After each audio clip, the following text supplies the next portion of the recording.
선거가 있는 짝수해에는 대형 산불이 많이 난다는 산불 징크스가 있습니다. 다행히 올해는 아직까지 큰 산불이 발생하지 않았지만 연휴가 있는 5월 초가 최대 고비가 될 전망입니다. 이번 총선에서 강원도민들은 더불어민주당 3명, 미래통합당 5명을 선택했습니다. 이 진영보다는 지역 현안 해결을 위한 역량의 표심이 모였다는 게 전문가들의 분석입니다. 재선거에서 주민의 선택을 받은 한명준 고성 군수가 빠르게 업무를 시작하고 행정 공백 메우기에 나섰습니다. 한 군수는 무엇보다 침체된 지역 경제 활성화에 집중하고 있습니다. 코로나19의 여파로 원주의 한 시내버스 업체가 휴업에 들어가면서 근로자들이 생활고를 호소하고 있습니다. 임금 지급까지 어려워지면서 업체와 노조는 원주시의 재정 추가 지원을 요구하고 있습니다.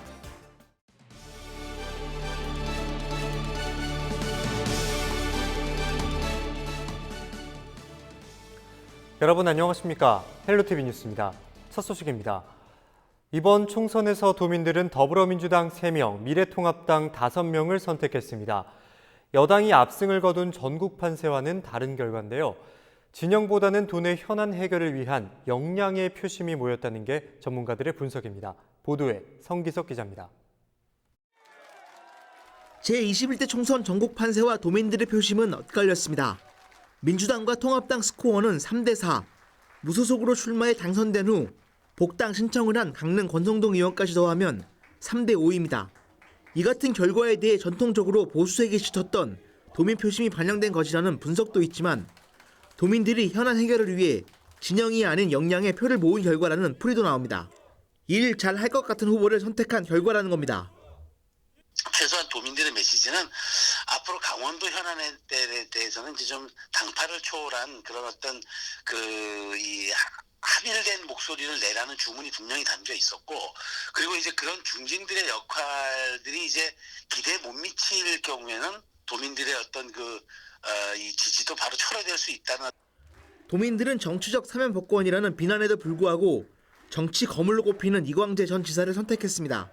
또 탈당 후 무소속으로 출마한 권성동 의원도 4선 중진 의원으로 선택해 국회의 목소리를 더욱 키울 수 있도록 만들었습니다. 8명 중 6명이 재선 이상이라는 점 역시 도민들의 기대가 반영된 결과라는 분석입니다. 당선인들도 진영 논리를 벗어나 답답한 돈의 현안 해결을 위해 추당적 힘을 모으겠다고 약속했습니다. 무엇보다도 국회가 싸움꾼이 아닌 초심과 진심의 열정으로 열심히 일하는 일꾼이 되라고 하는 시민의 준엄한 명령이기도 합니다. 지역 주민의 뜻을 좀 더 받들고 또 소통을 더욱 많이 해서 제대로 우리 지역 주민들의 말씀과 의견들을 중앙 정치 무대에서 힘 있는 재선의 힘으로 재선 의원의 역할을 제대로 해내겠습니다. 당장 21대 국회가 시급히 풀어야 할 돈의 현안은 금강산 관광 재개와 동계올림픽 시설 활용, 국방개혁 2.0으로 직격탄을 맞은 접경지역 지원과 오색 케이블카 사업 재추진 등 한두 가지가 아닙니다. 도민들은 총선 당선자들이 지역과 진영의 차이를 떠나서 산적한 돈의 현안 해결을 위해 하나의 목소리를 낼 수 있기를 기대하고 있습니다. 헬로티비 뉴스 성기석입니다. 네, 이번에는 4.15 지자체장 재보궐선거로 새롭게 출범한 지역들의 현안 과제를 살펴보겠습니다. 한명준 고성 군수는 바로 군정에 복귀해 업무 파악에 나섰는데요. 무엇보다 침체된 지역 경제를 활성화하겠다는 포부를 밝혔습니다. 박건상 기자의 보도입니다. 오랜 시간 공백 상태였던 고성군정. 한명준 당선인은 지난 16일 고성 군수에 취임하자마자 바로 군정 챙기기에 나섰습니다. 4.15 재선거로 분열된 지역사회를 빠르게 추스리겠다는 겁니다. 한 군수는 지난 16일 오후 코로나19 확산 방지를 위해 별도의 초청 인사 없이 간단한 취임식을 가진 후 본격적인 업무에 돌입했습니다. 무엇보다 코로나19 장기화로 인한 침체된 지역 경기 회복이 급선무입니다. 여기에 1년 넘게 지지부진한 고성 산불 이재민에 대한 보상 문제도 시급한 현안 과제입니다. 작년 4.4 고성 산불이 있었습니다. 그게 아직 좀 미흡한 점이 많이 있고요. 경기가 많이 죽어 있어요. 코로나 사태로 인해서. 이것을 좀 부양시키기 위한 여러 가지 다각도의 어떤 노력이 필요한데 이런 부분들을 해결하기 위해서는 중앙정부와의 여러 가지 관계 설정에 의해서 해결해 나가는 좀 노력이 필요하고요. 고성군은 당장 해양 심층수 산업의 확대를 위한 중앙정부와의 협의를 빠르게 추진할 방침입니다. 또 강릉에서 고성 제진간 동해 북부선 철도 연결 사업과 연계해 지역 물류단지 조성과 관광 숙박업 등의 사업도 발을 맞춰 추진하겠다는 보관입니다. 남북 정상이 합의한 금강산 관광 재개 문제도 조속히 해결해야 할 과제입니다. 한명준 고성군수는 오는 22일부터 부서별 업무 보고를 청취한 뒤 군민들과의 만남의 시간을 가질 계획입니다. 헬로티비 뉴스 박건상입니다. 이번 21대 국회의원 선거에 출마한 강원도 내 후보자 중 절반이 선거 비용을 한 푼도 보전받지 못하는 것으로 나타났습니다. 공직선거법상 후보자의 득표율이 유효투표 총수의 15% 이상이면 전액 보전, 10% 이상 15% 미만이면 절반만 보전받고 10% 미만이면 한 푼도 돌려받을 수 없습니다. 강원도 선거관리위원회는 이번 선거 강원도 내 8개 선거구에 출사표를 던진 37명 가운데 절반 이상인 19명이 10% 미만 득표율에 그쳐 선거 비용을 받지 못하게 됐다고 밝혔습니다. 15% 미만, 10% 이상 득표율을 얻어 선거 비용의 절반을 보전받는 후보는 2명이며 당선인 8명을 포함해 15% 이상 득표율을 얻은 16명은 선거 비용을 전액 보전받습니다. 네, 전국 단위 선거가 있는 짝수해, 강원 동해안 지역 대형 산불의 징크스입니다. 올해가 바로 그 징크스가 있는 해인데요. 다행스럽게 아직까지 도내에서 대형 산불은 발생하지 않았습니다. 하지만 연휴가 있는 4월 말부터 5월 초까지가 대형 산불의 마지막 고비가 될 전망입니다. 장진철 기자의 보도입니다. 연기가 올라오는 산에 진화헬기가 연실 물을 쏟아붓습니다. 지난 14일 철원 자등리에서 산불이 발생해 15시간 만에 진화됐습니다. 해가 질 무렵인 오후 5시 30분쯤 불이 시작돼 대형 산불로 확대될 가능성이 높았지만 다행히도 크게 확산되지 않았습니다. 초속 4.7m 정도로 불던 바람이 0.7m 정도로 잦아들었기 때문입니다. 축구장 26개 면적의 산림을 태운 철원 자등리 산불은 4월 20일 기준 올해 도내에서 가장 넓은 산림이 피해를 입었습니다. 지난해 4월 속초와 고성에서 발생한 대형 산불에 비하면 상대적으로 적은 피해 면적입니다. 올해 도내 봄철 산불도 지난해에 비해 줄었습니다. 실제로 올 들어 4월 20일 기준 도내에서 발생한 산불은 39건, 그중에서 동해안에서는 5건이 발생했습니다. 지난해 같은 기간 52건, 동해안 11건에 비하면 눈에 띄게 감소했습니다. 이 같은 이유는 대기가 덜 건조하고 강수량도 평년보다 많았기 때문으로 풀이됩니다. 강릉 지역의 경우 건조특보가 발효되었던 날은 작년보다 18일 적었고 올해 강수량은 283.2mm로 평년 대비 약 130%를 기록하였습니다. 또한 동일 기간 올해의 강수 일수는 32일로 평년에 비해 5.5일 비가 온 날이 더 많았습니다. 여기에 코로나19 여파로 산을 찾는 사람들이 줄어든 것도 원인으로 꼽히고 있습니다. 산림당국은 올봄 대형 산불의 마지막 고비를 연휴가 시작되는 4월 말부터 5월 초로 보고 있습니다. 이 시기 동해안에는 건조하고 강한 바람이 잦아지기 때문입니다. 실제로 지난 2017년 엿새 동안 이어지며 600억 원의 재산 피해를 낸 강릉 삼척 대형 산불도 5월 6일에 발생했습니다. 산림당국은 초대형 진화헬기를 비롯한 헬기 32대를 전진 배치하는 등 만반의 준비를 하고 있습니다. 입산 시 화기 소지 금지와 같은 기본적인 산불 예방 수칙을 준수하면 올해가 선거가 있는 짝수해마다 발생하는 대형 산불이라는 징크스를 깨는 해로 기록될 수 있습니다. 헬로티비 뉴스 장진철입니다. 북미 갈등과 남북 관계 소강 국면으로 1년 넘게 중단되어 온 남북철도 연결 사업이 다시 본격 추진됩니다. 통일부는 동해 북부선 연결 사업을 남북 교류 협력 사업으로 인정하는 안건 등을 논의하는 제313차 남북 교류 협력 추진 협의회를 오는 23일 개최할 계획이라고 20일 밝혔습니다. 동해 북부선 연결 사업이 남북 협력 사업으로 지정되면 예비 타당성 면제가 가능한 것으로 알려지면서 사업 추진이 더욱더 탄력을 받게 될 것으로 기대됩니다. 통일부는 오는 27일 4.27 남북 정상회담 2주년을 기념해 고성 제진역에서 동해북부선 추진 결정 기념식도 열 예정이어서 동해북부선 사업에 대한 기대감이 더욱더 높아지고 있습니다.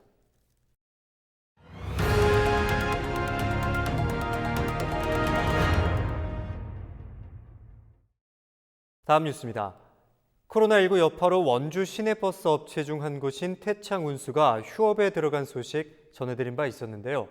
이 업체는 지난 3월분 직원 월급의 일부를 지급하지 못했다고 합니다. 더 큰 문제는 휴업이 길어지면서 아예 임금 지급이 중단될 위기라는 건데요. 이다혜 기자가 취재했습니다. 원주의 한 시내버스 정류장입니다. 호소문이라고 적힌 글이 눈에 띕니다. 태창운수 노동조합이 게시한 글에는 버스 회사가 노조의 동의 없이 휴업을 강행했다는 내용이 담겼습니다. 앞서 태창운수는 이달부터 오는 7월 초까지 휴업에 들어갔습니다. 코로나19 여파로 승객이 급감해 운영이 어렵다는 이유였습니다. 코로나 때가 현재와 같은 상황에서는 그 최소한의 변동 비용, 그러니까 인건비는 고사하고 그 연료비 지금 운행하는 걸로는 충당이 안 됩니다. 태창운수 노조는 이 과정에서 회사가 노조와 어떤 협의도 하지 않았다고 주장합니다. 노조는 또 회사가 일방적으로 지난 3월 한 달간 근로자의 임금을 65%만 지급했다고 덧붙였습니다. 회사가 일방적으로 오번에 휴업 신청을 하는 바람에 저희들이 길거리에 내몰리게 되는 거죠. 공적 자금이 투입된 회사가 관리 감독을 소홀하는 바람에 계속 이렇게 시민들 발아먹고 노는 거는 이거는 행정에서도 굉장히 부재를 하고 있다. 더 큰 문제는 휴업으로 운행이 중단된 이달부터 석 달간의 임금 지급이 불투명하다는 겁니다. 오랜 경영난으로 법정 관리 중인 회사가 당장 운행 수익 없이 근로자들의 임금을 마련할 방법이 사실상 없기 때문입니다. 회사는 정부의 고용유지 지원금을 받아 임금을 지급하겠다는 계획입니다. 그러나 지원금은 근로자 1인당 198만 원에 불과해 버스업체와 노조는 원주시에 추가 재정 지원을 요구하고 있습니다. 이런 가운데 원주시는 올 상반기분 재정 지원금을 모두 지급한 상황이어서 추가 재정 지원은 어렵다는 입장입니다. 노조는 사측의 방만 경영과 원주시의 관리감독 소홀 때문에 애꿎은 근로자만 피해를 보고 있다며 대책 마련을 촉구하는 집회를 예고했습니다. 헬로티비 뉴스 이다혜입니다. 춘천 시내버스 일부 노조원들이 20일 하루 파업에 나서면서 시민들의 불편이 이어졌습니다. 춘천시는 전세버스 29대를 투입해 큰 혼란은 빚어지지 않았지만 승차 시간 지연 등 시민 불편이 곳곳에서 발생했습니다. 파업에 나선 민주노총 공공운수노조 민주버스 본부 조합원은 이날 시청 앞에서 결의대회를 갖고 시내버스 완전 공영제와 1일 2교대 시행을 요구했습니다. 이들은 춘천시민버스는 현재 사채 15억 원을 포함해 모두 92억 원의 부채를 안고 있고 일부를 상환하지 못해 모든 계좌가 압류 진행 중이라고 밝혔습니다. 이어 춘천시와 춘천시의회가 이 같은 파행 사태에 대해 책임지고 해결에 나설 것을 촉구했습니다. 도로교통공단 노사가 공동으로 강원도경제진흥원에 원주 지역 일자리 창출을 위한 기금 3억 원을 출연했습니다.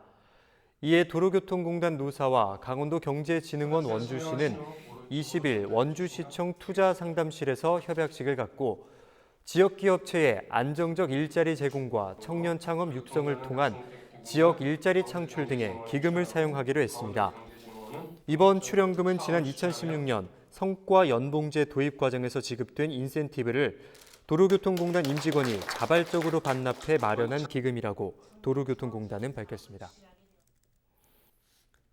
5월 9일 시행 예정이었던 2020년 제1회 초중고 졸업학력 검정고시가 5월 23일로 연기됐습니다.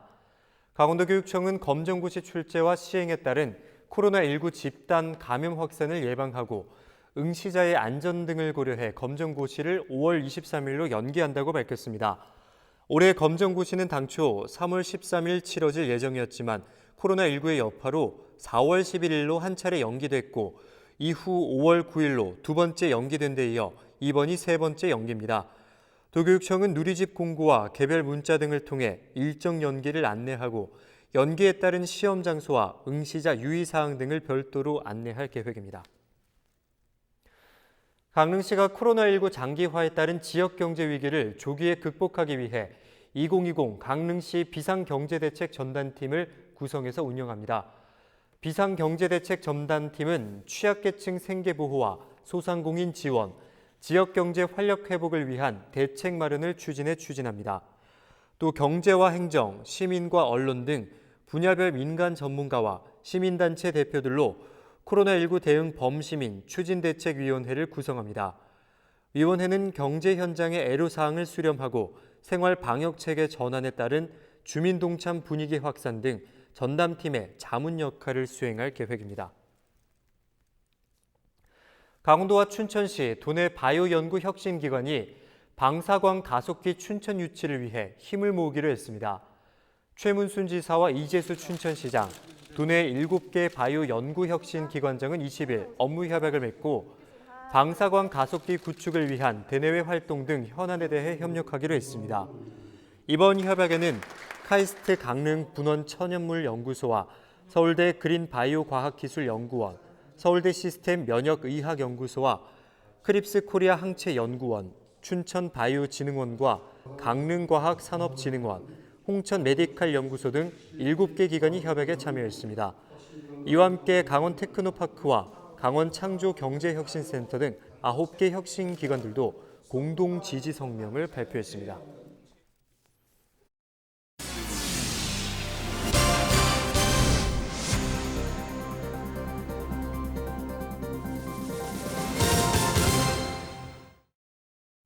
다음 뉴스입니다. 20일 오후 1시 10분쯤 고성군 거진읍 거진항 북방파제 앞바다에서 60대 남성이 숨진 채 발견됐습니다. 속초해양경찰서는 해당 지역을 지나던 주민이 발견해 경찰에 신고했다고 밝혔습니다. 해경은 남성이 소지하고 있던 신분증을 통해 신원을 확인하고 정확한 사인을 조사하고 있습니다. 원주경찰서는 지난 19일 흉기를 휘둘러 식당 주인을 다치게 한 뒤 금품을 빼앗아 도주한 48살 A씨를 검거해 조사 중입니다. 경찰에 따르면 A씨는 지난 16일 오후 4시 반쯤 원주시 관설동의 한 식당에서 흉기로 업주에게 상처를 입히고 580만 원 상당의 금품을 빼앗아 도주한 혐의를 받고 있습니다. A씨는 도주 과정에서 SUV 차량 운전자를 위협해 차량을 빼앗아 도주하고 3차례에 걸쳐 택시를 갈아타는 방법으로 강릉까지 달아났다가 범행 17시간 만에 경찰에 붙잡혔습니다. 영월군이 매년 반복되는 봄철 가뭄에 대응하기 위해 4억 원을 들여 가뭄 대책 지원 사업을 추진합니다. 이번 사업은 고압 양수기와 스프링클러, 물탱크 등 관수 장비를 농가당 20만 원에서 120만 원 내에서 50%를 지원하는 사업입니다. 지원 희망 농가는 오는 24일까지 읍면사무소에 신청하시면 됩니다. 양구군이 코로나19 사태로 침체된 지역 경기 활성화를 위해 관광객 유치를 위한 준비에 들어갔습니다. 양구군은 최근 코로나19 추가 확진자가 한 자릿수로 감소함에 따라 조만간 사회적 거리 두기가 종료될 것으로 보고 적극적인 관광 홍보를 추진하기로 했습니다. 이에 문화관광 홈페이지를 개편하고 외국어 번역이 담긴 모바일 애플리케이션 개발, SNS와 박람회 등을 통한 홍보를 확대합니다. 그리고 이 밖에도 양구 문화관광 SNS를 통해 다양한 이벤트를 거쳐 누리꾼들이 양구에 대한 관심을 높일 수 있도록 합니다.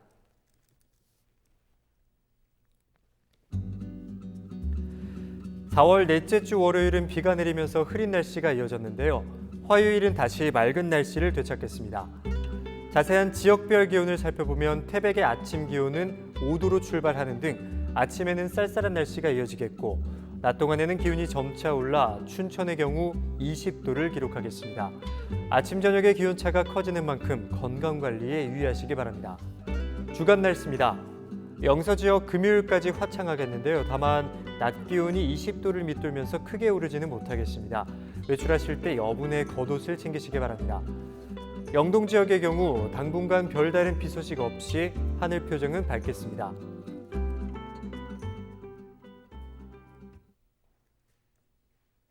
네, 이상으로 뉴스를 마치겠습니다. 헬로티비 뉴스는 지영민과 함께합니다. 함께해 주신 여러분 고맙습니다.